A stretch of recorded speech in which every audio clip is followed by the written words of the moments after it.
तीर्थक्षेत्र अरण तालुका माडा येथे चैत्र महिन्यात दरवर्षी होणारा चंदनोटी सोहळा यंदा शुक्रवार दिनांक 25 एप्रिल रोजी पार पडला। ग्रामविकास मंत्री तथा पालकमंत्री जयकुमार गोरे आणि बहुजन कल्याण व दुग्ध विकास मंत्री अतुल सावे, माडा तालुक्याचे विद्यमान आमदार अभिजित आबा पाटील, जिल्हा दूध संघटनेचे चेअरमन रणजित शिंदे यांनी उपस्थिती नोंदवली।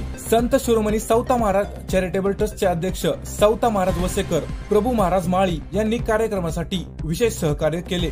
संत ज्ञानेश्वर माऊली आणि संत नामदेव यांच्या समकालीन संत तसेच संत साहित्यातील पहिला अभंग लिहिणारे संत शिरोमणी सावता महाराज यांच्या संजीवनी समाधीला चैत्र महिन्यात चंदनोटी लावण्याची परंपरा गेल्या शेकडो वर्षापासून सुरू आहे।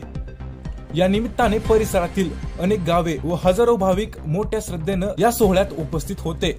या पवित्र पर्वानिमित्त संत शिरोमणी सावता महाराज यांना चंदनाचा लेप लावण्यासाठी संतोष महाराज वसेकर, विठ्ठल महाराज वसेकर, नितीन महाराज वसेकर, सावता महाराज वसेकर, रविकांत महाराज वसेकर व अमर महाराज वसेकर आणि चंद्रकांत महाराज वसेकर, संभाजी सोनवणे तसेच अजित महाराज वसेकर यांनी हा सोहळा पार पाडला।